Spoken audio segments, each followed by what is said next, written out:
Have the idea of talking about the whole Mahabarata. We look at the basic structure and what I think are the basic teachings, because among other things it also contains the great sacred book of the East, the Bhagavad-Gita, and I think it makes sense if you study the Bhagavad-Gita, which is certainly worth doing, to study it also in the context of the whole Mahabharata, which is a big story about, basically it's about a dysfunctional family. It's about actually two branches of the same family fighting against each other.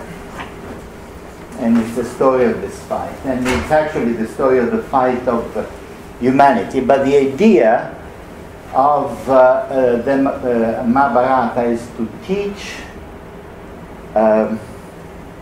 kindness and caring and justice by looking at what people do to each other, which is full of injustice and violence. And I want to start by telling you a few things about the basic concept of the Mahabharata, which is an untranslatable word, which I'll try to translate. And the word is dharma. Dharma could be translated as justice, or your inner justice, or duty also. It is the dharma of fire to burn. It's the dharma of water to drench, and so on and so on. But there's much more to it, because the highest dharma also pertains to being caring to all people. That is Ahimsa, that it's non-violence, which is actually not a negative virtue. It's much more than that, as I'll show you in a moment. I want to start by telling you a couple of stories, just as a starter. And one story, because what the Mahabharata does is by dilemmas. Okay, there is this man that decided to follow the way of truth, the yoga of truth. Try and say always the truth, the complete truth, every time. It's very difficult. It's not easy at all. Not just the easy truth to say, but always the truth. And he was following that path, and which requires an enormous strength and enormous concentration. At some point, he was just sitting there, and he sees this cow running desperately, and the cow goes away. And after a while, some other people run and come, and they want to know where the cow is, because they want to kill it and eat it. And they ask him, where did the cow go? Now, what would you do if you were that man and you were following the dharma of truth? Truth is the highest value, isn't it? So he told them the truth. The cow went that way, so the people reach the cow and kill it and eat it. And at the end of his life, this man says, well, I followed the highest truth, so I should go to the highest heaven. And instead, he goes to hell. Why? It's because there is a higher truth, even a higher law, even a higher value, even higher than truth. And that value is caring and protecting all beings, everybody. And in that case, to protect all beings, sometimes it's all right to tell a lie. And the second story I want to tell you is about the concept of Ahimsa, which is closely related to Dharma. Ahimsa means non-violence. And it feels very negative and very passive. We all follow Ahimsa. We don't go around punching people on the nose. We're not violent. So we are we follow Ahimsa, but it's not so. It requires a lot of attention and a lot of concentration. This other story is about a hermit, and the hermit is just sitting in the field, and he's meditating. At some point, two birds come on his head, and they make a nest, and in the nest they make two eggs, and then they fly away. And the hermit feels that there are these two eggs on his head, and if he just moves even a little bit, the eggs are going to fall down and be crushed. And so in order for the eggs not to die, for the little birds inside the egg not to die, he sits completely still until the eggs hatch and the birds are fine. And he feels very fatherly towards these two birds. That's instant bonding, of course. But what does that mean? It means that if we really want to be non-violent, it requires a lot of attention and presence. I'll say more about this in a moment. Now, I'll want to introduce you to Nandi. If you go to India, you see a lot of these statues. Nandi is a bull, and he represents Dharma. And you probably remember that in the ancient Indian conception, there are 4 ages, 4 enormous ages. And in the first age, Satya Yuga, virtue and dharma are easily recognized. Everybody knows what is right, very easily. That's when the bull is on his 4 feet, very solidly. Then the age that comes after that, the bull is only on 3 feet. And the age that comes after that, only 2 feet. And so the balance is very, very difficult. That means it's very hard to say what is just and what is not just. And in the following age, which is the Kali Yuga, the bull is only on 1 foot. Very precarious balance. Almost impossible to say what is right and what's wrong. And guess in what age are we? The Kali Yuga. The last age, the age in which everything becomes confused and corrupted.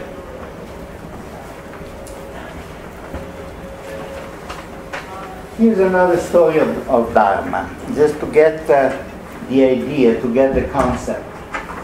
It's something that we have to get in and to get used to. There is a wonderful tree with many fruits and leaves, and there are many birds living in it. But at some point a hunter passes by, and by mistake he wants actually to hunt a deer, but he sends a poisoned arrow to the tree, and the tree starts dying. So all the birds fly away. What are we doing here? This tree is dying. It's not useful to us anymore. But one bird, a parrot, says, no, I will stay here. I'll be loyal to the tree. I'll stay with him because it nourished and protected us for such a long time. So I'll stand here. That is Dharma. That is being loyal. That's integrity. And this is Vyasa. Vyasa is the poet that wrote about 3,000 years ago. He wrote the Mahabarata. And he wanted to dictate, because the words that came, he didn't want to be bothered to write. And so he said, I need somebody to dictate my poem to. It's going to be a long poem. And so Ganesha came. Now, you may know that Ganesha is a very popular deity in the Indian tradition, because it is the god of good fortune, and especially of things working well. When you do something and everything just works smoothly, in the right way, that means Ganesha is around and helping you. Very handy guy to have around. So Ganesha said, just start dictating and I'll write it all down. But if you stop, then we stop there.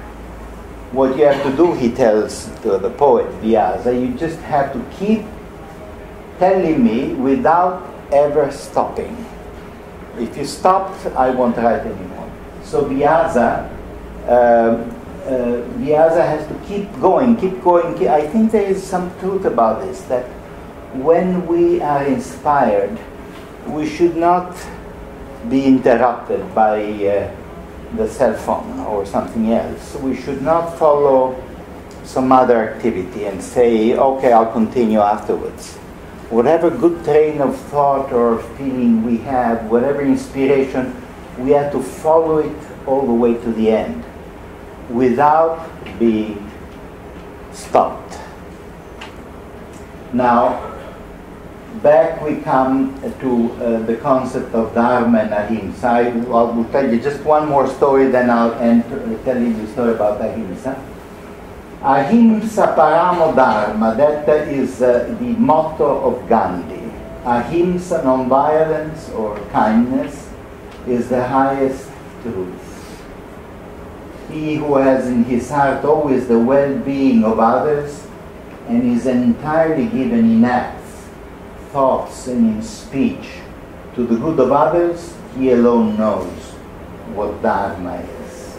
And the whole Mahabarata is mainly about adharma, that is what goes against Dharma, against justice. We'll see a lot of injustice, I have to tell you.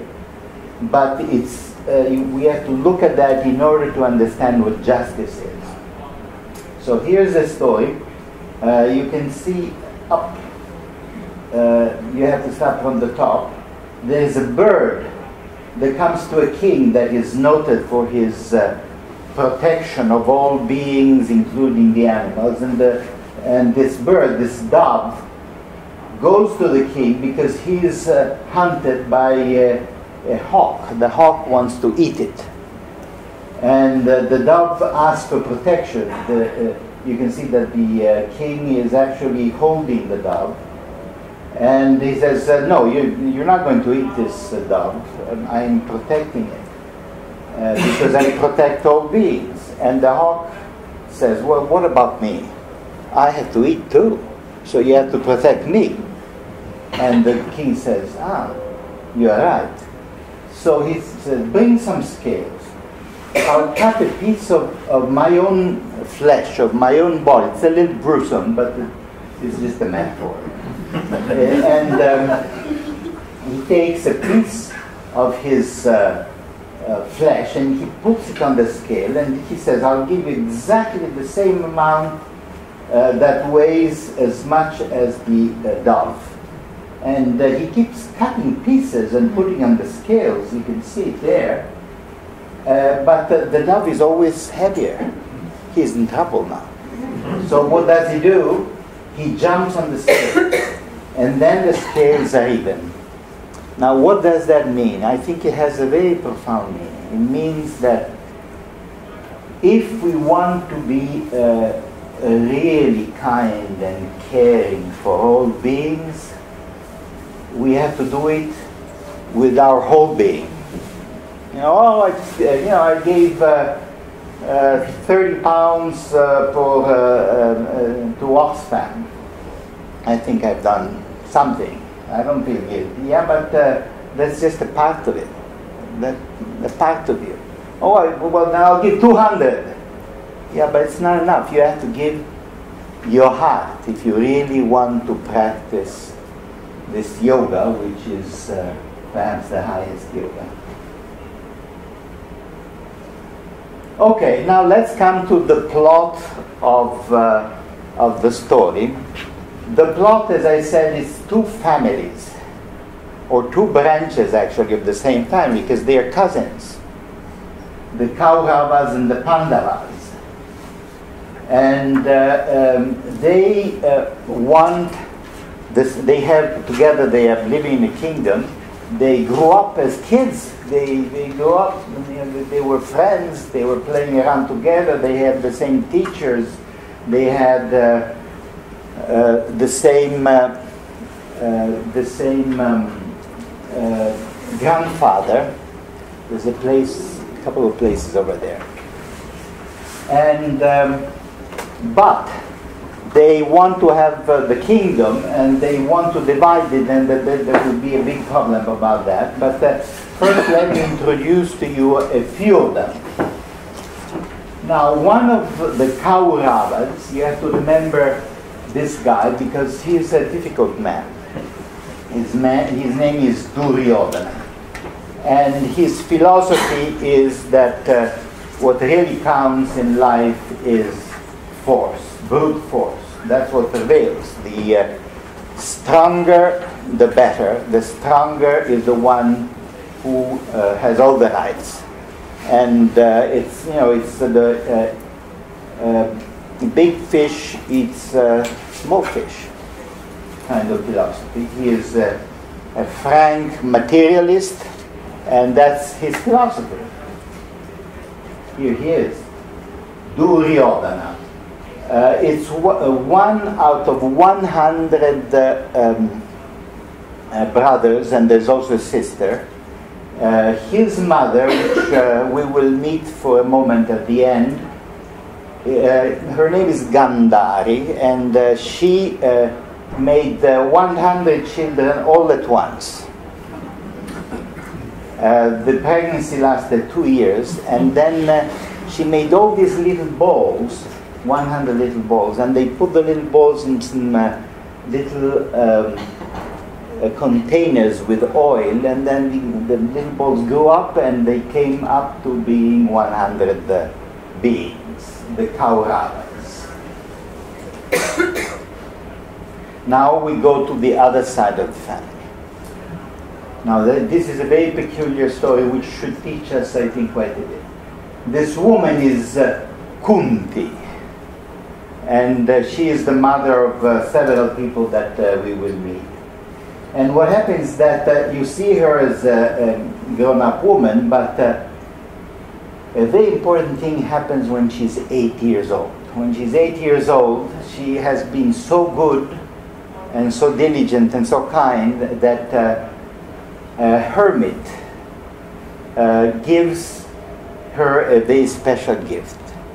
He gives her a mantra, a magic formula. You say this magic formula, he tells her, and you will be able to have a child with whomever God you want. You just name the God, and that God is obliged by the mantra to give you a son or daughter.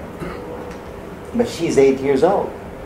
And so when the hermit goes away, she said, oh, maybe that's very interesting. Maybe I can play a bit with this formula. I don't really want to have a child now, but let's see what he feels to say that mantra. And she says the mantra, invoking the god, the sun god, and the sun god comes, and he says, "Here I am. You've called me.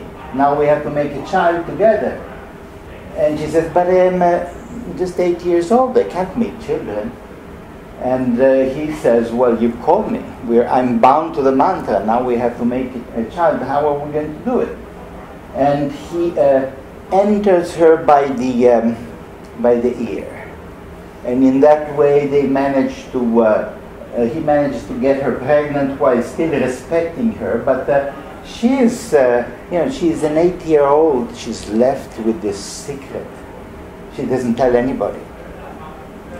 And she's there, pregnant, and then she gives birth secretly to this child.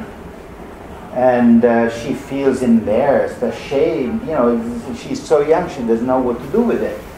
And the point here is that mantras work, magic works, techniques work. It all depends on, pay attention to what you ask for. Prayers work. if we pray, then we get what we want, but are you sure you really wanted that?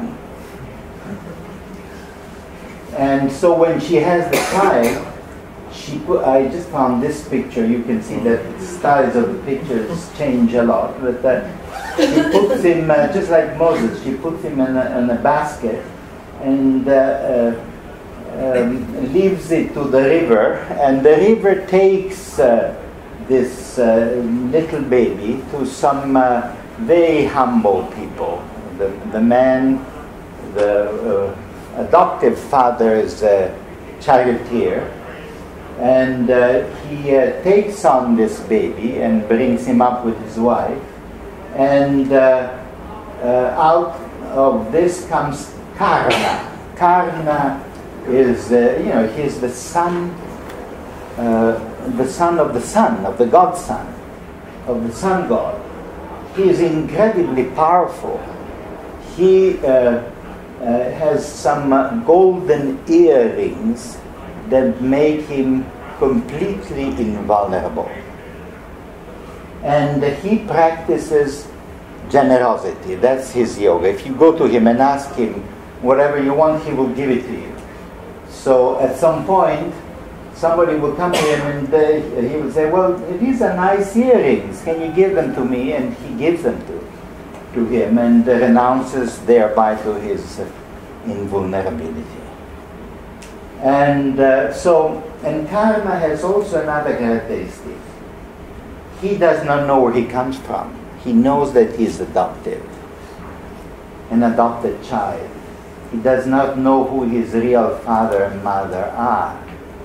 Kunti, his biological mother, doesn't say anything. Only at the most decisive moment, as we will see, she will tell him. And that would be the wrong moment. And so, you see, I should have put it in blue, but I put it in red, because in the end he sides with Duryodhana. The brothers who don't know that, they don't know that they are his brothers, they make fun of him. They say, you're a Sutaputra, you are of humble origin, you're the son of the charioteer, you're not a noble like we are. So get out of the way. And he's very humiliated by this. And so he goes to the other side, which is the side of Duryodhana, the bad guy that we saw before, and he promises to him his loyalty and his friendship. Okay, now here we come. Probably many of you remember this name, Arjuna or Arjuna. He is the first official son of Kunti. She had already had the baby, but several years later she is a fully matured woman, and she starts invoking the various gods. Here she invokes the god Indra, and he has Arjuna. Arjuna is a warrior. He's very good with the bow. In fact, it's a divine bow. And very strong, very courageous, very self-determined. Here is a story about him. When he's still very young, his boy, the teacher, whom you see at the right, his name is Drona, and we will meet him again. He takes him and his other brothers, whom we will meet in just a moment, and he gives them lessons in how to use the bow and arrow. So he takes the first one, not yet Arjuna, and he says, okay, shoot, there is a wooden bird on the other side of the river, and you have to hit him exactly in the eye. See if you can see. Just start aiming and tell me what you see. And this one, his name is Yudhishthira, he says, well, I can see, I see the bird all right, and I see his eyes, and I also see the trees, and I see the sky, and the clouds in the sky. And Drona says, get out. Next one. And the next one says the same thing. Oh, I see the sky and I see the clouds. And then Arjuna comes and he asks him, what do you see? I see the eye of the bird. Oh, but you must see something else too. No, I see only the eye of the bird. Shoot. He shoots and he gets the eye of the bird. Because that is concentration, which is, as you know, is a technique and a virtue in the Indian tradition. You cannot do anything without concentration.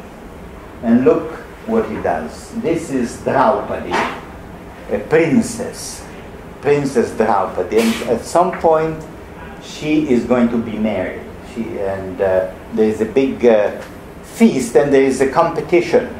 And the competition is about, you can see it here, you have to shoot the eye of a fish.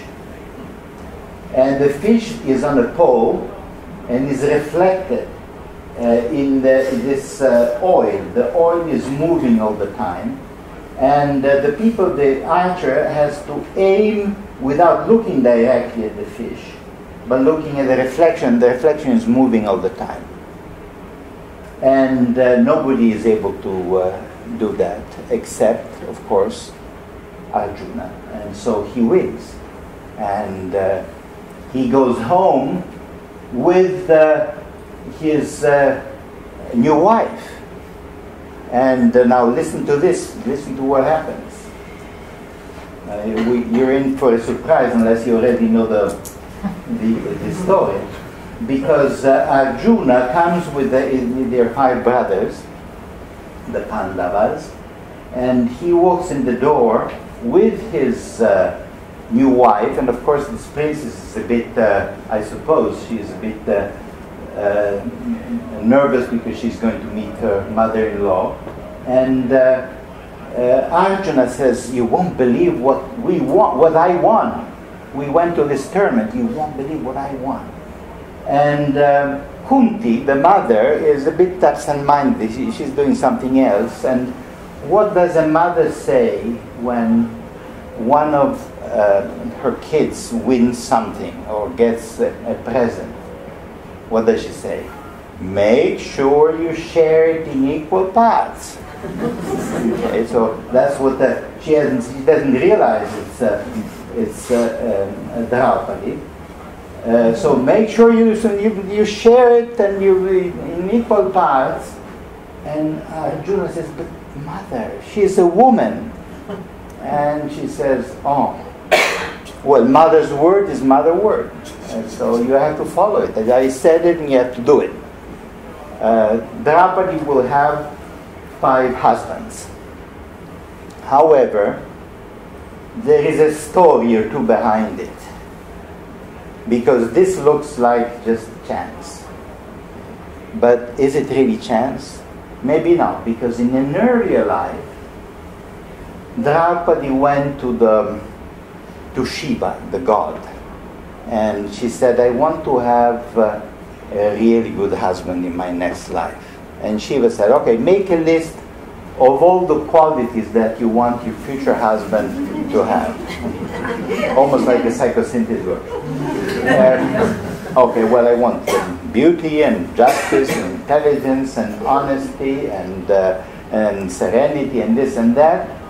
And Shiva says, but there's no man that can have all these qualities. You have to have at least 5 husbands who fulfill all the 5 qualities. And then, of course, in the next incarnation, she has forgotten all of that, but she still gets 5 husbands, which was very unusual in the society of those times. Having 5 wives would have been much more common, but 5 husbands is a no-no, and they take rigid turns. I think it changes every month. And however, there is also another story about Draupadi, that in an earlier life, she said, I want a husband. And she said it 5 times. She's a very intense person. She said it 5 times, so in the next life she gets 5 husbands. So again, make sure that when you pray when you ask for something. Make sure you know what because this marriage, after all, will work quite fine, although there will be a few hiccups, as we will see. Here she is with her 5 husbands. One of them is Arjuna, that we've met, and another one is Yudhishthira, who is actually the eldest of the 5 brothers, if we don't count Karna. And I want to tell you just a few things about Yudhishthira. So we have, on one side, 100 Kauravas, among whom Duryodhana and Karna, who would actually belong to the Pandavas, but nobody knows about it. And we have 5 Pandavas, among which Arjuna and Yudhishthira, whom we are going to meet in a moment, because he's a very important one. He is the eldest, officially at least, and already when he is a child, he is a child prodigy.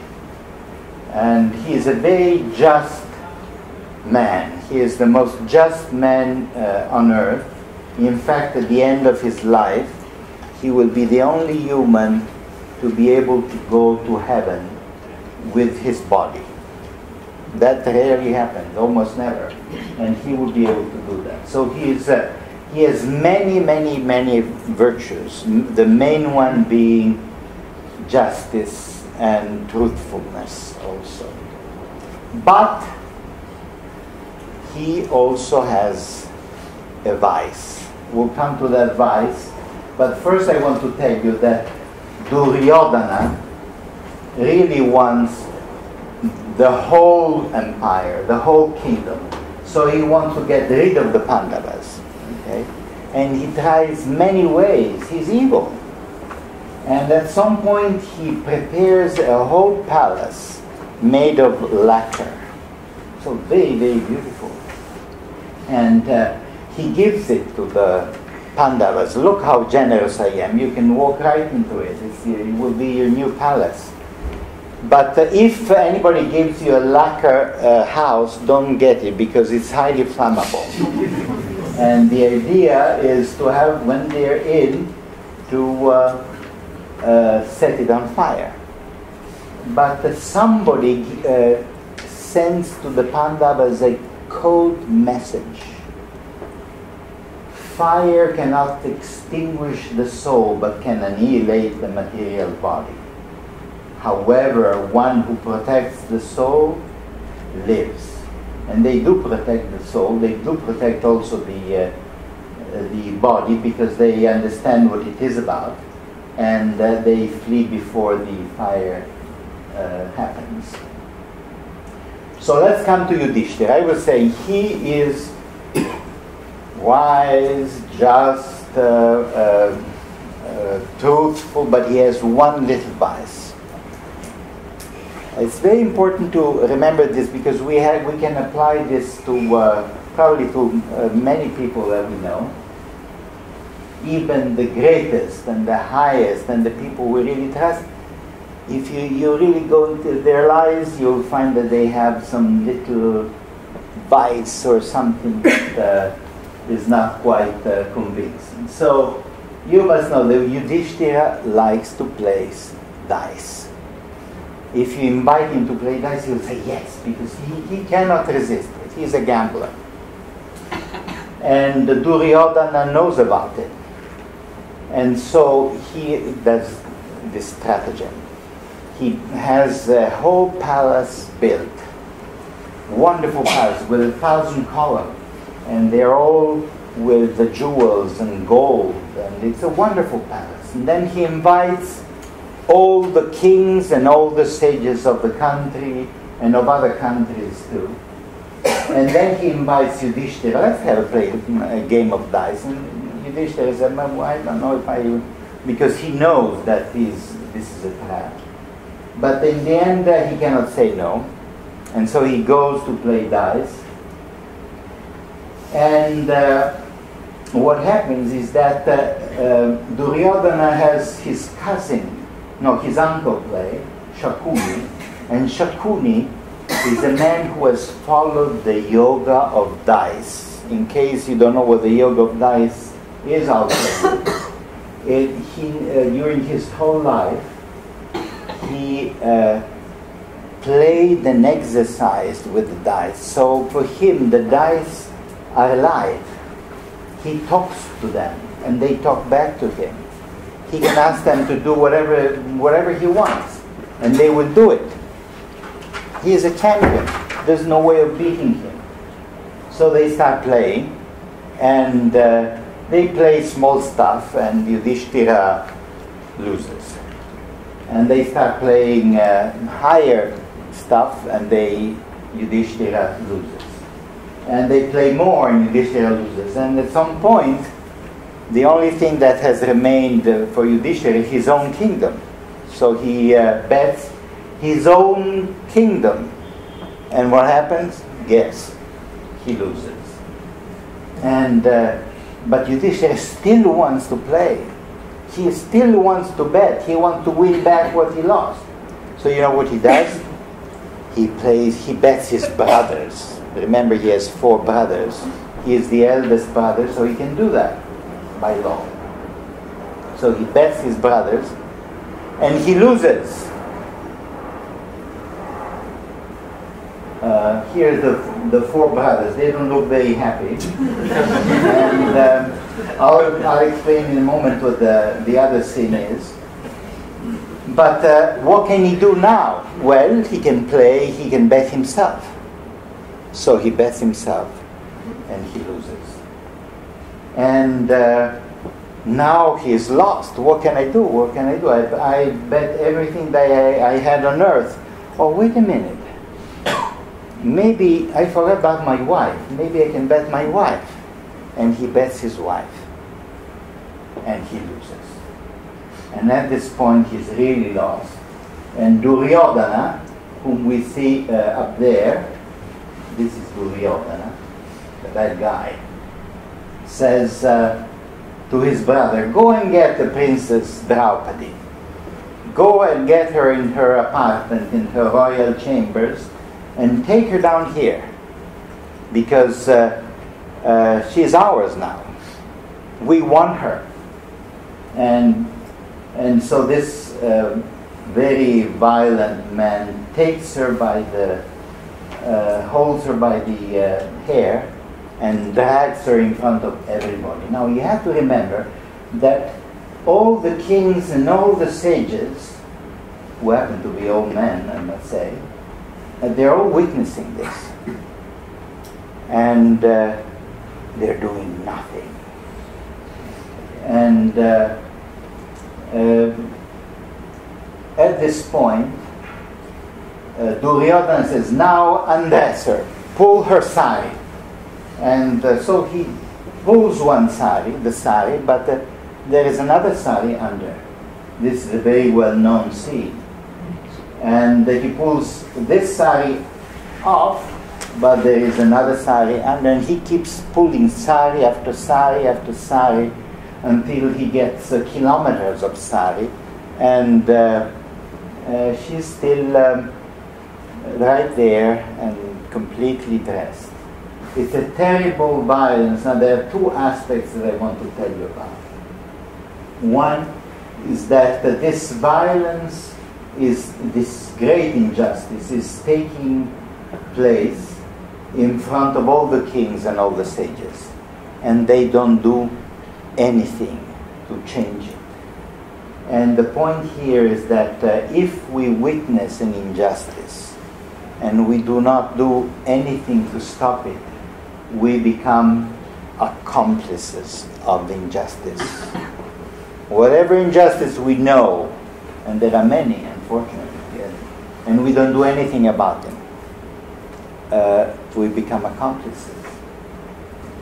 And so Draupadi, when she's taken away, she gives a very sad and bitter look to her, to all these men who didn't do anything for her. And she remains free inside. Why does this miracle happen of the sari, that he pulls and pulls and pulls and pulls, and he keeps pulling? It has become a very popular story. If you want, you can buy a sari dress, or a sari, a Draupadi sari, or a Draupadi scarf. They are for they sell them. It's been commercialized. But the point here is that she remains in touch with her own inner self. That's how she is saved. She remains in touch with that part of us, and we'll come back to this point, that is not influenced by the machinery of life. And in this way, she is free. Draupadi is an image of freedom and strength. She is alone in front of everybody. Nobody helps her, but she helps herself. She is in touch with her own inner self, and that self cannot be conquered by anybody. That self cannot be violated by anybody. Here's the same scene again. In the end, however, the father king who is up there, his name is Dhritarashtra, he says, okay, well, enough of this.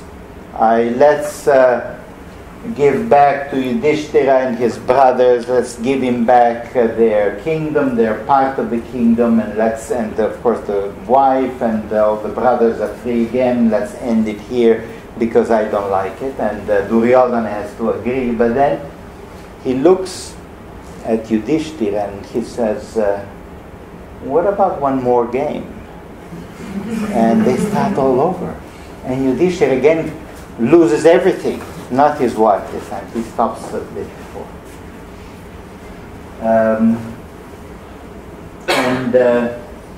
There was another thing. You bear with me.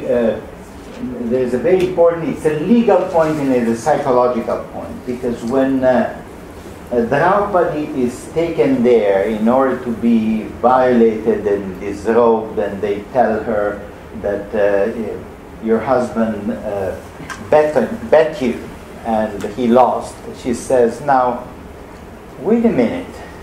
Did he first bet me and lost me and then bet himself and lost himself? Or was it the other way around? It's a very interesting legal point because actually Yudhishthira first lost himself. He was not the master of his own action anymore. He was not responsible. So he had not the right to bet his wife.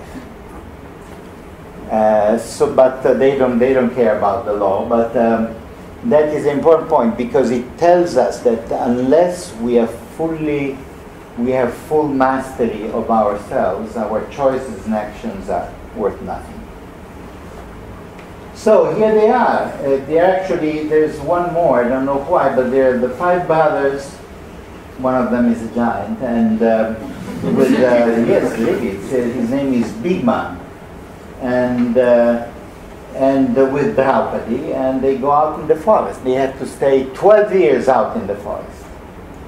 And one more year, and if that in one more year they are able to find them, they have to stay 12 more years in the forest.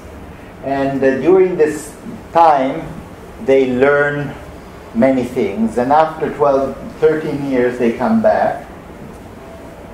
During this time, by the way, Draupadi is quite upset. And she makes a scene to Yudhishthira, and you should have helped me, and now we should go and beat the hell out of them, and we should conquer again our kingdom. And Yudhishthira says, no, we've made an agreement and we have to respect that agreement. To fight is easy, but to forgive is difficult.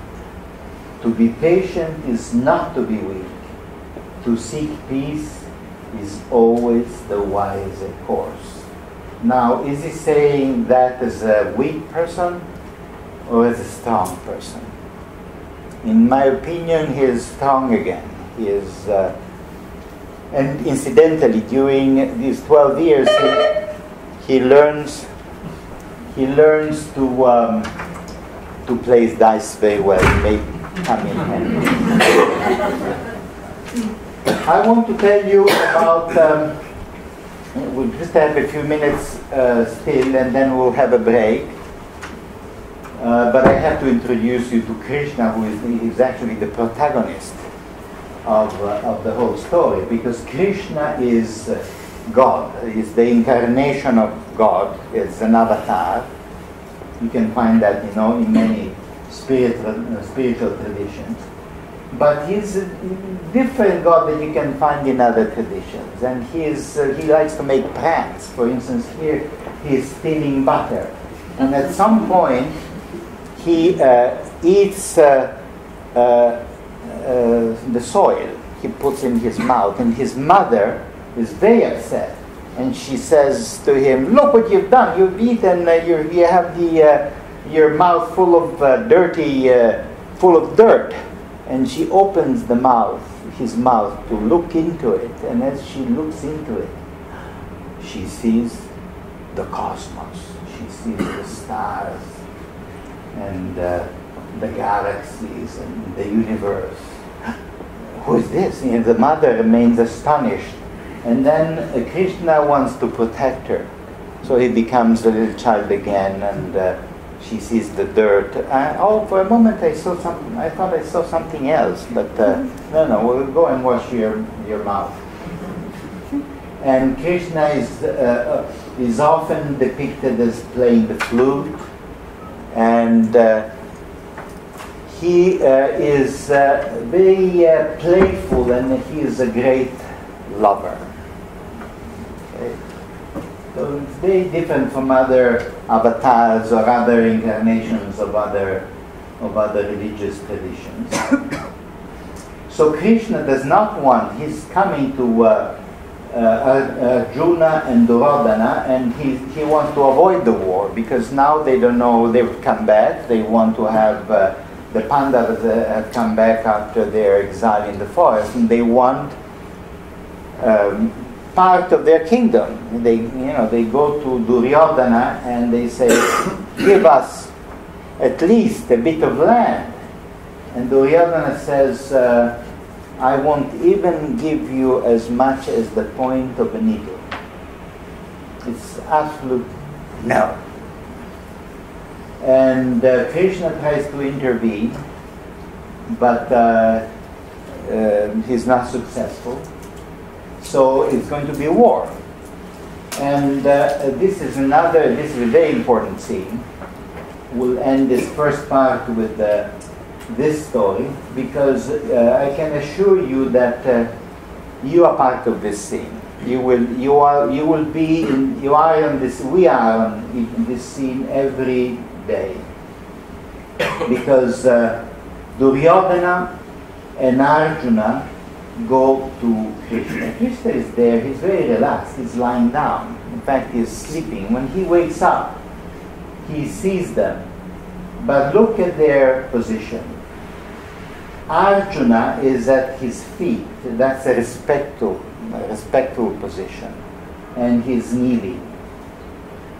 Duryodhana instead is sitting comfortably at the head. So Duryodhana feels like he's the equal of Krishna. I don't owe you any respect. Here's the same situation depicted in different way. And basically that means on one side is the choice of the materialist, of material power. On the other side is the choice of the spirit. And Krishna says, "Okay, you're going to have war. You have to choose, because to one of you I'll give you my entire army, thousands of people, perfectly trained, with weapons as much as they need and even more, ready for battle. And to the other side, I'll just give myself completely unarmed. What do you choose? Immediately, Arjuna said, I'll choose you. And Duryodhana can't believe his luck. Oh, really? I'll choose the army. And we are really faced with this choice every day in our life. What do we choose? Do we choose the ego, mine and me and mine, of my success, my power, my money, matter, riches, success? Or do we choose the freedom of the spirit? Do we choose the higher values of justice, of beauty, of kindness, of truth? Arjuna has no doubt, and Duryodhana has no doubt. Incidentally, they've recently studied this choice, and they found that if you choose the way Duryodhana chooses, you're going to be, it's likely that you're going to be more depressed and more anxious, because you have to defend what you have. And whereas you're going to be happier if you make Arjuna's choice. But it's not an either or, because every moment, in a way, we are confronted with that choice. So there's going to be war. They weren't able to make any compromise, but let's have a break before the war. And let's have it a 15-minute break, exactly 15 minutes. We will start again, and meanwhile we will have some colder air in the room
Vado a prendere l'acqua fresca. Questa va bene.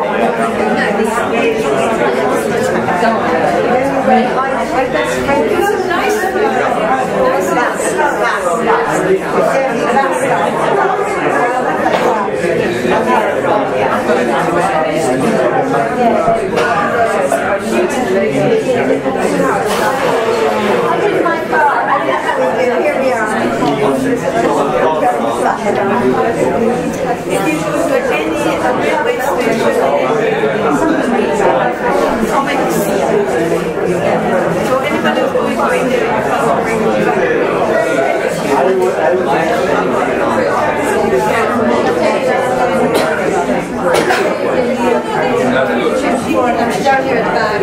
She's at Marlow. She lives in Marlow.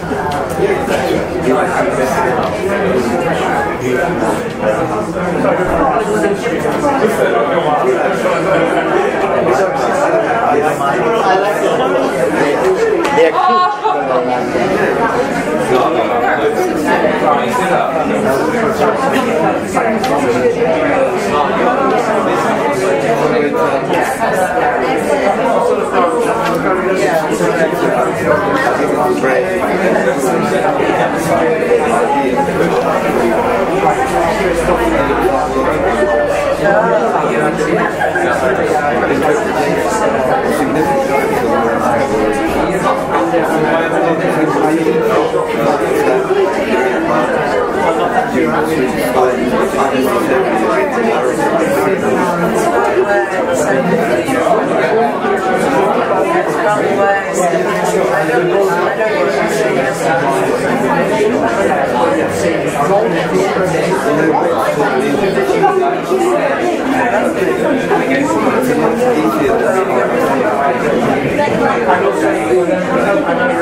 What do I think about this?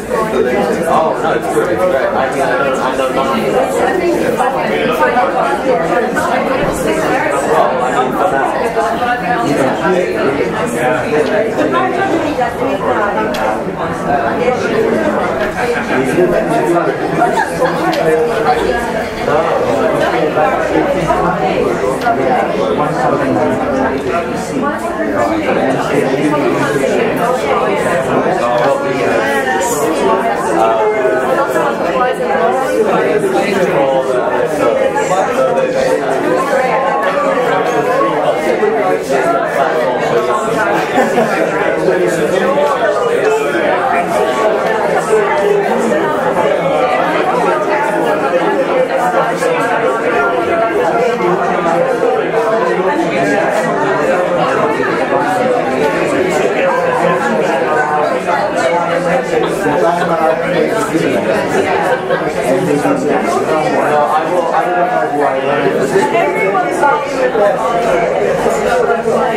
No, last time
I'm very enjoying it.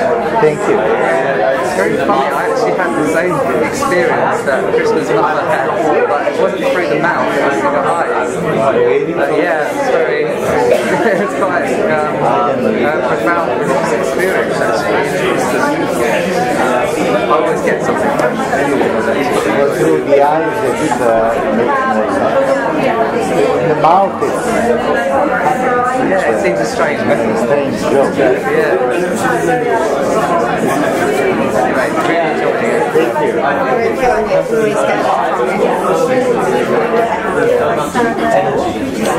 enjoying it.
Thank you. Just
Okay, we can start again.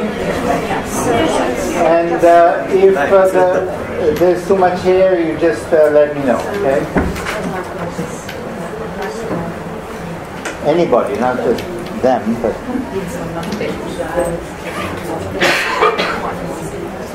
Now, as we saw, the Pandavas and the Kauravas did not manage to make some agreement of any kind, and so there's going to be war. And the two armies face each other on a fatal day, and it's a very important moment that they be still fresh because the battle is about to become, and you have in front of each other thousands and thousands of people, all with their own peculiar dress, because there are many different people, there are many different countries that are involved in this. It's a gigantic war. For them it's like world war. And they face each other, and the trumpets sound, and everybody's has their mind completely concentrated on what is about to happen. And Arjuna, I'll explain what this picture means, because Arjuna is the number one warrior on one side, and his charioteer, remember Krishna will be with him, so Krishna will be his charioteer. The whole image of the chariot is an image of control and self-regulation anyway. Yes, I'm afraid we have to stop to close. Thank you. And Krishna Arjuna asked Krishna to drive the chariot in the middle of the battlefield, so that he can see the people that he's going to fight with.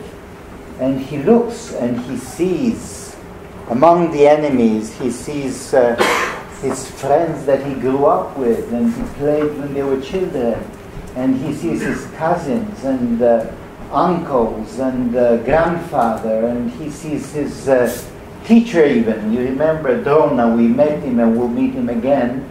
His beloved teacher is among the enemies, and he says, no, I cannot kill, I cannot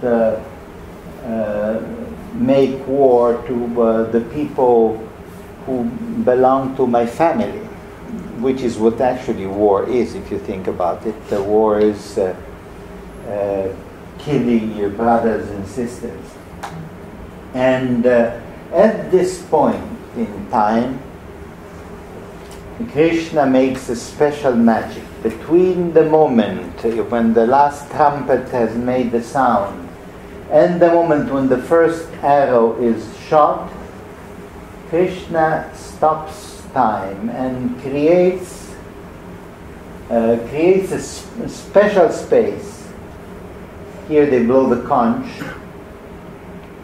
but he creates a special place where he and Arjuna can speak with each other. and he can impart his teachings. Now this is already in itself is a very important teaching.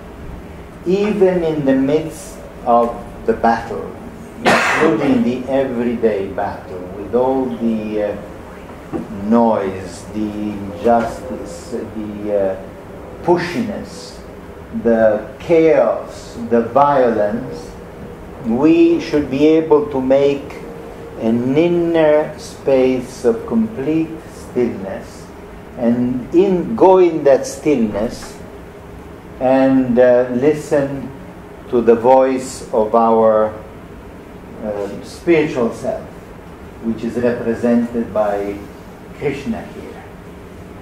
So whatever happens in our life, however dramatic and terrible the situation may be, we still have a resource, and that resource is to go inside to find again the inner self. And Krishna starts giving him his teaching, which is actually the Bhagavad-Gita. The Bhagavad-Gita is that part of the Mahabarata where Krishna gives teachings that have become great wisdom teaching of the ages. This is, I'll just make a few points. I certainly cannot talk about the whole Bhagavad-Gita. Victory and defeat, success and failure, pain and pleasure, good and bad luck are the same. Krishna says there is this center in us, which is timeless, which is ageless, and has the virtue of equality. Whatever may happen, I'm still here. I'm still present. I am. This is the self. You know, 1 or 2 years ago I published a book in America in which I talk about, it's called Your Inner Will, and I also talk about the self. And when it was published in America, there was a review by Publishers Weekly, and they said, well, Piero Ferrucci has done a pretty good job, and he has all the scientific data about this subject, but then he talks about something called the transpersonal self. He believes in the self, and they say it as if I was believing the Great Pumpkin or something like that. Whereas this, you can find this idea, this experience in every tradition. A person I know wrote a book, and he found 575 names of the transpersonal self, of the center. Something like the jewel in the lotus, for instance, or the interior castle, or the ground of the soul, or the apex of the soul. It's a safe place where we are totally protected. The self is unborn, timeless, permanent, and primeval. So Krishna says you shouldn't worry about the battle. Death does not exist. Only the self exists. This is just it's an illusion. On top of that, of course, there has been a lot of discussion about this. What? It's, a sacred book that says that war is the right thing to do, because that's what Krishna says to Arjuna. You have to go into the battle. Take your bow, take your sword, and do the battle. And the main reason, the one that Gandhi says, for instance, is that if you're threatened, your life is threatened, the life of your children or your wife or husband or parents is threatened, then you have the right to defend yourself. That is, I would say, the most elementary point. Self-defense is okay. It's the one time when it's okay to make war in order to protect. Of course, that's not an easy subject, as we will see. And the other interpretation is that this war is actually taking place within ourselves, between our selfish part and our unselfish, between the spirit and materialism. Now here is another important point. This is really a technical suggestion. You have the right to action alone, never to its fruits. Let not the fruits of action be your motive. Now that sounds mysterious, but it's actually quite simple. Whatever you do, do it for the sake of what you're doing it, not in order to gain prestige, to gain the applause of people, to be famous, to be powerful. Just do it because that's what you have to do. Suppose that you are a juggler and you have to juggle 16 balls in the air and at the same time sing an opera. And you're really concentrated on it. And you think, oh, people are really going to like this, and I'm going to make a lot of money. Your attention is distracted, and you cannot really do the juggling well anymore. Your attention should be undivided. Of course, people say, oh, of course, we knew that. Any juggler concentrates on what he is doing. Yes, but what about before? What is his motivation, of the juggler, of the king, of the bank employee, of the teacher, of the taxi driver, of whatever it may be? Are they doing what they're doing in order to gain something? Not just to earn a living, of course, but to earn the approval, the popularity, the success, the prestige that comes from it? Or do they do it in order to do it, completely concentrated in doing well what they're doing? This last way is the way of Krishna, because then if we perform actions in this way, we will find there are rare moments when the action goes on by itself. That is the moment of grace, when just all happens by itself. There's no me and mine. I'm not doing it. I'm not playing the violin. The violin plays by itself. I'm not teaching. The whole thing goes on of its own. It all becomes effortless. There is no anxiety, there is no effort, I have to do this. It all just happens by itself. As people come to me, so I receive them. This is Krishna. Krishna is the self. He says, people come to me in various ways. They practice various yogas, the yoga of action, the yoga of devotion, the yoga of knowledge. As they come to me, so I receive them. And at some point, Krishna opens the mystical eye of Arjuna, and Arjuna has a vision. He sees Krishna as the splendor of 1,000 suns. Look at this. Arjuna saw all the universe in its many ways and paths, standing as one in the body of the God of gods. Now, this is not fantasy. This is the mystical experience that many people have had. It's what the Buddha had. It's what Jesus had. It's what Dante had. It's what many other people, even though it's rare, it's a known phenomena, and it's the apex of our inner life.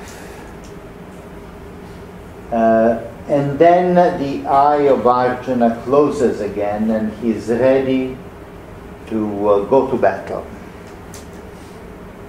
And he fights this battle. But what happens now in the battle? There is full-blown war. Now you must know that in that war, people are supposed to follow the rules. They're very precise rules. For instance, you don't fight with somebody that's too young, or you don't fight with somebody that is disadvantaged, for instance, that has a wound or fell on the ground. You don't fight after dark, when it's dark. You don't fight 2 or 3 against 1. And there are very precise rules. And in the beginning they all follow them. But then war gets very ugly. And they start not following them anymore. Now we are getting into the art of war here, because this is the Chakra Yoga. The Chakra Yoga is an army formation that is made in such a way that it advances and is invincible, and destroy everything that's on its way. And it's like a labyrinth. In fact, it is a rotating labyrinth. Don't even try to get in. Okay. And this has been created by Drona, the teacher of Arjuna, and but he's on the opposite camp, as we saw. And so this Chakra Yoga is advancing and is creating terrible damage to the opposite army, and it is going to win for sure. And there's only one man that could go inside, could penetrate this labyrinth, this rotating labyrinth, and destroy it from the inside. And that man is Arjuna. But Arjuna is occupied elsewhere. And so they don't know what to do. They are at a loss. At this time, Arjuna's son, who's only 16, comes out and he says, I know how to do it.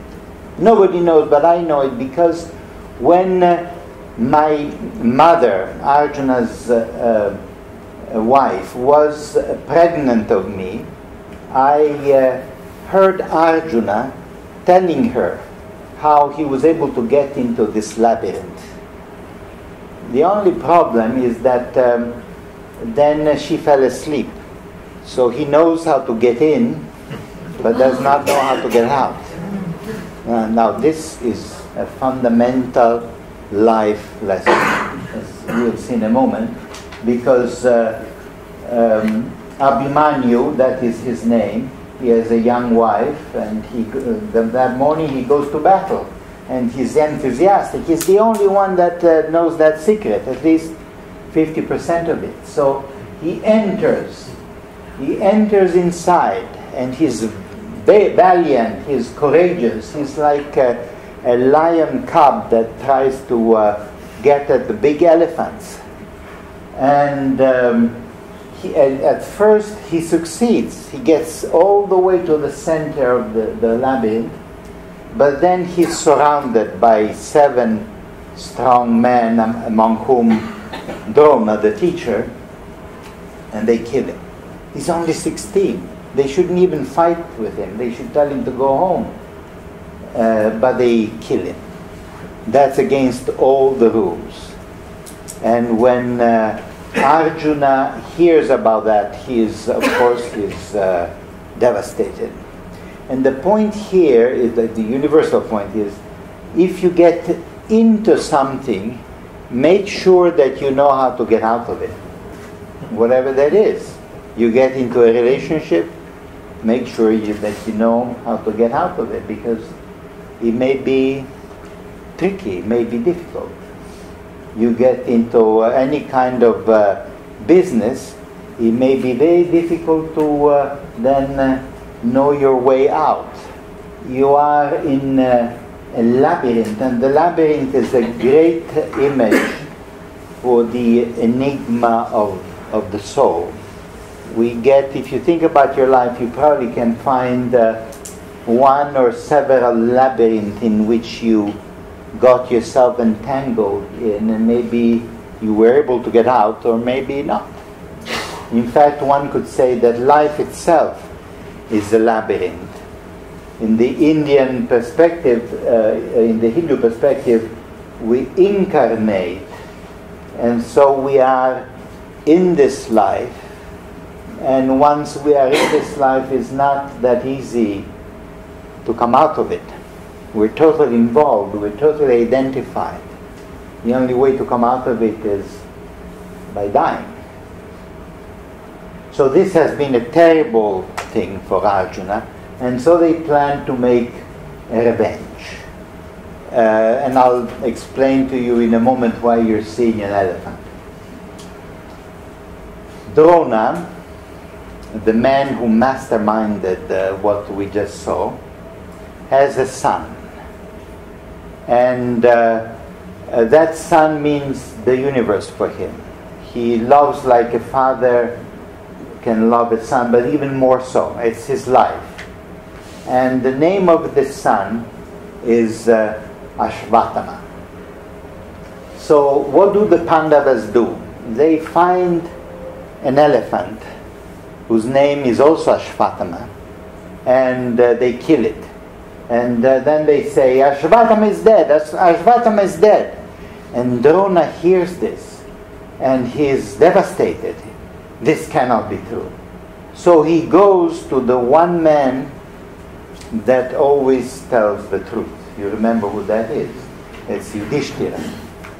And he goes to him and he says, Yudhishthira, you are the living justice. You tell me the truth. Is it true that Ashvatthama is dead? And Yudhishthira looks at him in the eyes and says, Ashvatthama is dead. And then he says, he whispers, the elephant. And that's a way of saying the truth, but not saying the truth, of course, because then Drona believes him. He believes his son is dead, and he just drops the weapons and is completely dejected. He goes on to meditate because he wants to go to heaven and find his son there. But while he's meditating, an enemy comes and kills him, which is blasphemy. You don't kill somebody who's meditating. So the war, as you can see, gets uglier and uglier. And that's another point. You don't have a clean war. War is not clean. You may start believe, we'll do just a surgical war. We'll just hit the targets that don't hurt anybody. No, that's not true. It is intrinsic to war that it will degenerate. And we cannot do evil in order to avoid the greater evil. We cannot do a lesser evil. Lesser evil is still evil. Okay? And then it becomes big evil. And so what would you do if you were Yudhishthira? Would you tell Drona the truth? No, don't worry, your son is okay, it was just an elephant.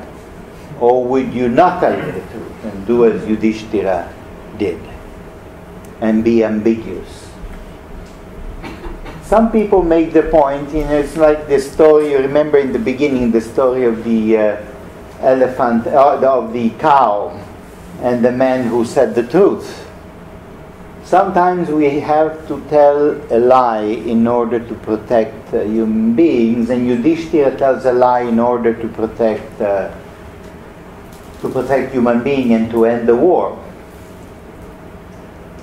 This is another protagonist of the story, but I cannot go into all the stories. I just want to mention him though, because his name is Bhishma, and he is a grandfather of all. And he is a great warrior and cannot be killed. He is mother was Ganga, the river Ganga, and he was brought up in heaven. Then he came to earth. So he's a very high being, and he has the privilege of deciding when he's going to die. And so, but he is devastating as a warrior. So the Pandavas go to him and they tell him, please let yourself be killed, because otherwise we cannot go on this way. The war will never end. And he says, okay. He has this privilege of deciding when he's going to die, and he says, okay, I'll be killed. And they shoot him, and they say, yes, but I don't want to be killed. I don't want to die now. I want to die in the solstice of winter, in the winter solstice. So you find often this image of Bhishma lying there with all the arrows in his body, and people go and they pay their respect to him. And he says a lot of wise things to them and gives counsel. And I think here's another picture of the same theme. I think it relates to the fact that when we are close to death, we become wiser. There's a special wisdom that we can attain when we're close to death, or when death is in our thoughts, when we see life in the perspective of death, we get a completely different picture. And many great people of the past have said this. Many philosophers, many artists. Mozart wrote in a letter, there is not one day in which I don't think about death, because thinking about death vitalizes us in some way.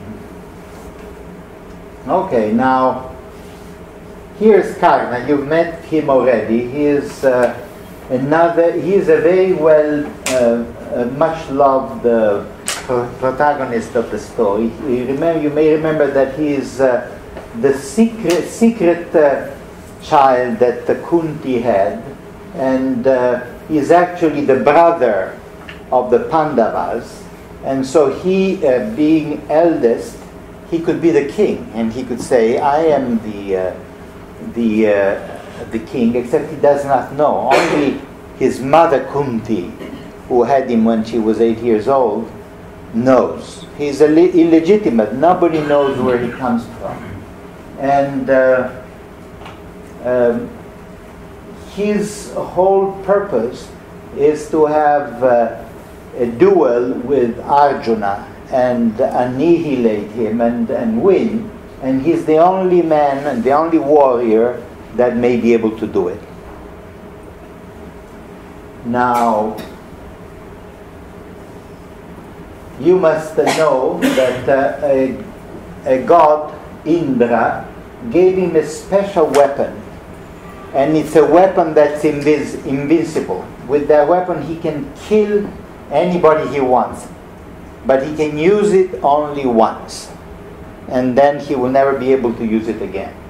And he keeps that weapon to use as a special present for Arjuna. He wants to kill Arjuna, so he keeps, because the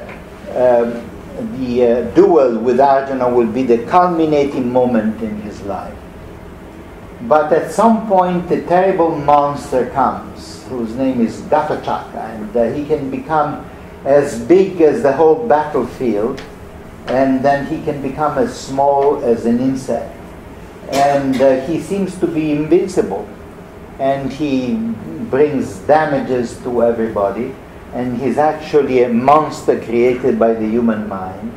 And the only way in which he can be annihilated is through that weapon. But if Karna uses it, he won't be able to use it anymore, any longer, and he will meet Arjuna without his invincible weapon. So he uses it, he kills Gatachaka, and finally comes the culminating moment in his life. Except what happens?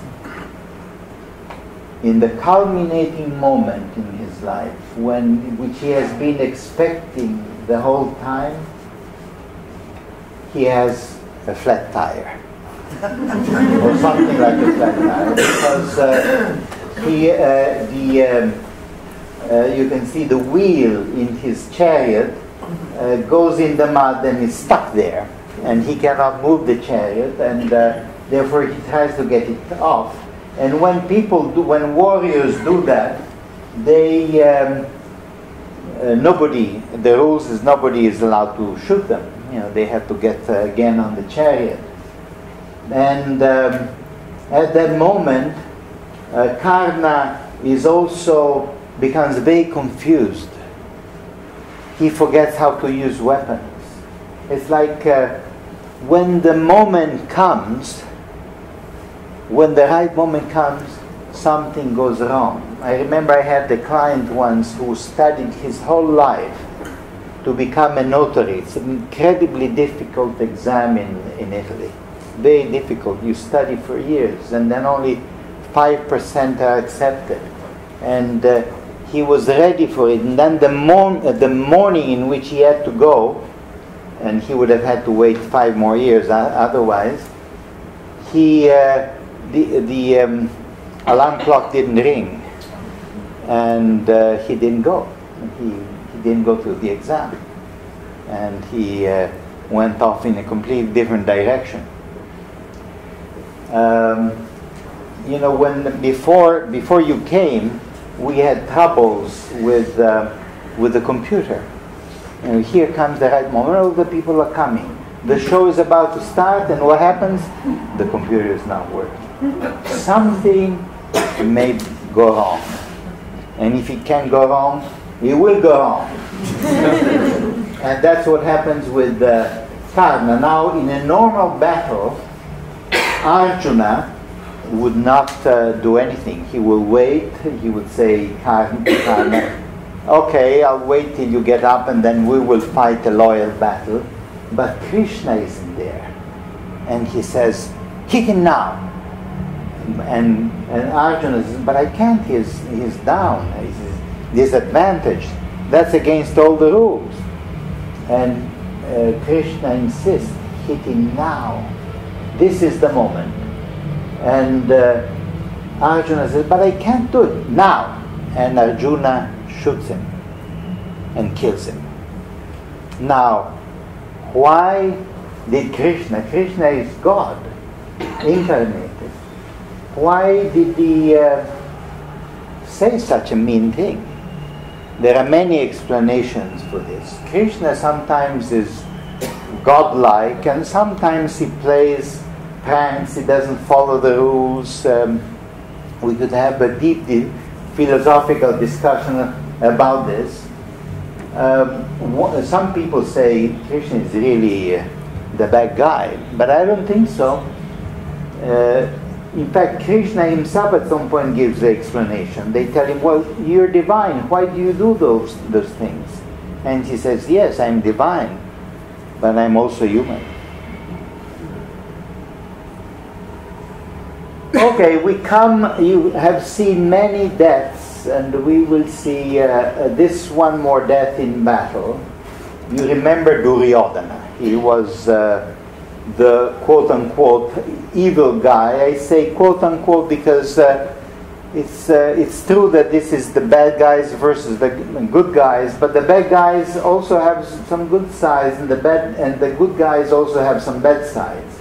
So Duryodhana, the battle is drawing to, and the war is drawing to an end. In the Kauravas, there are many casualties, and all of the 100 brothers and the sister are dead, except Duryodhana. And that morning, he is ready to go to battle because that's his duty.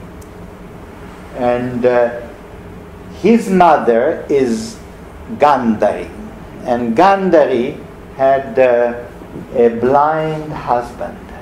So for solidarity, when they got married, she covered her eyes with a piece of cloth. You're blind, I'll be blind too, because I love you and I want to be in the same situation that you are. And she kept that cloth during her whole life. So she didn't even see the face of her children. Must have been very big act of will. Through doing that, she has accumulated an enormous power, because every time you renounce something, you create a tension, and that tension may become energy, may become power. So she has done this sadhana, this yoga, and she knows that all her children are dead except Duryodhana, and she does not want him to die. She wants to save him. So she says, Duryodhana, now we will do this. Did you perform all the rituals? Yes. Did you have any bad thoughts this morning? No. Did you completely wash yourself before the battle? Yes, all the rituals. And then I want you to get undressed, and when you are completely undressed, you tell me, and I will take the cloth for the first time in how many years? 20, 30 years. I'll take the cloth off my eyes, and for the first time I will look at you, and in my eyes there is so much energy that I will project that energy on your body, and that will make you invulnerable. And Duryodhana says, okay. And he gets undressed, but there's always a but in these stories. It's his mother, and so he feels a bit shy, so he covers the genitals. And then his mother takes the cloth off her eyes, and she projects all this immense energy onto him, and he becomes totally invulnerable except his genitals. And guess where his enemy is going to hit him?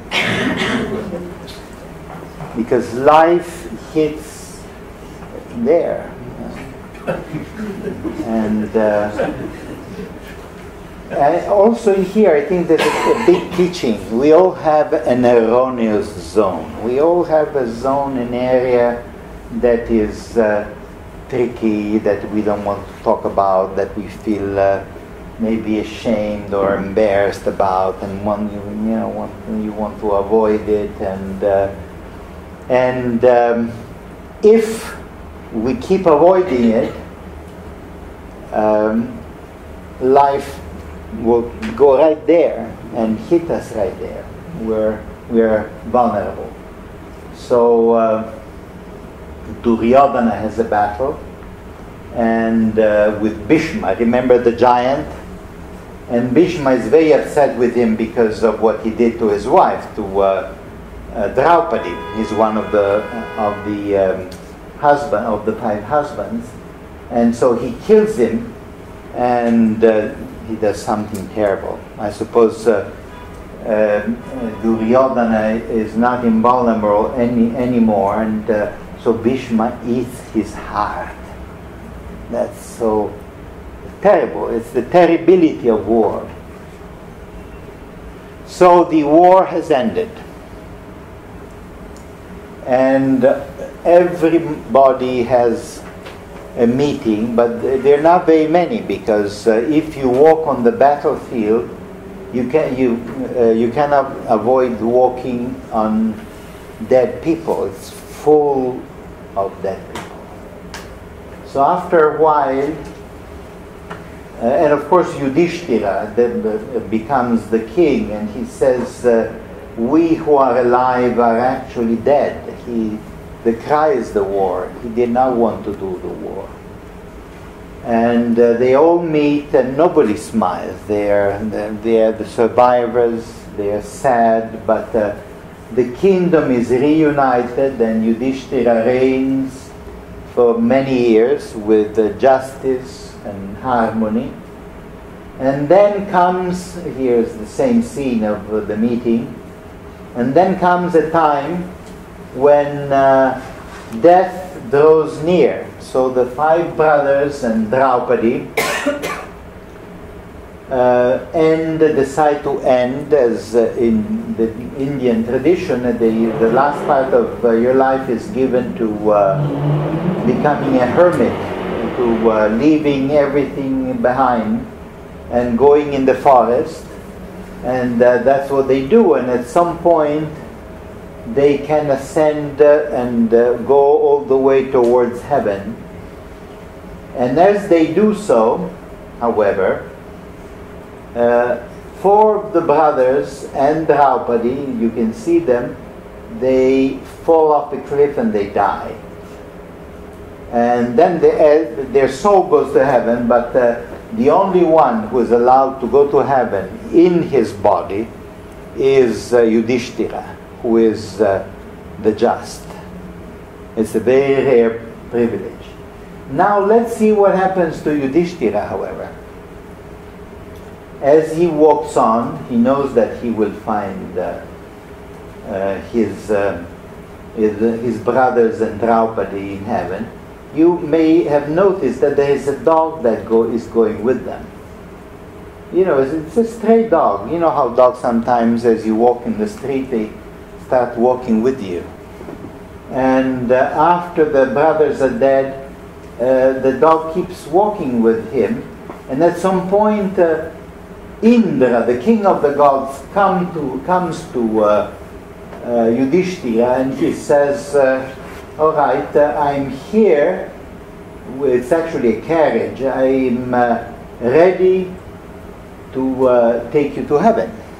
And Yudhishthira says, great, I'll come with you to heaven. And he takes the dog to come to heaven, and Indra says, oh, no. Dogs are impure. The dog cannot come to heaven. And then Yudhishthira says, then no, I will not go to heaven either, because this dog has been devoted to me, and to abandon somebody who is devoted to you is evil. And but don't worry, because this was just a test to see how strong Yudhishthira was in his sense of justice. That was a test to see if he was ready for heaven, and he is ready for heaven. So let's go back a moment. You can see he goes up, and here in heaven they have a lot of feasts, they dance, they have a great time. And who does he find in heaven? You'd expect him to find the just, to find his brothers, and instead he finds Duryodhana, his enemy, the bad guy. What are you doing here? And he's upset. Then all justice is reversed. What's happening here? What's going on? I want to see my brothers. I want to see my wife. And at some point he hears some lament that comes, some complaint, some people that are suffering, and they're down there somewhere into an abyss, and he goes to that abyss, and it's a place full of darkness and stench. It's a horrible smell, and it's cold, and it's the most unpleasant place you can find. And who does he find there? His brothers and wife, and they are really in pain. And somebody tells Yudhishthira, okay, you've seen where they are, but now come to heaven, leave them alone. You know, they get what they deserve. And he says, no, I will stay with them. He's tempted to go to heaven, but his brothers and wife say, well, if you stay here, we can feel your presence, and there's a little bit of fresh air that comes to us, and we feel a bit better. And he says, I'll stay with you. And that, however, was another test of his sense of justice. And now he is ready for paradise, and he goes to heaven. And in the end of the Mahabarata, see here is the episode of the dog. In the end of the Mahabarata, all of these people, all of these souls, the bad guys and the good guys, are all absorbed into the one. Because after all, this was just a story. And because the whole universe is a story.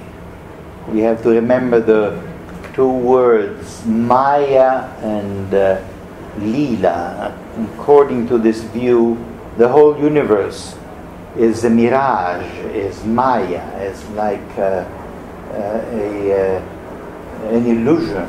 And it's Lila, it's a game, it's a jest, it's a spontaneous, Lila means a spontaneous place, God that's having fun.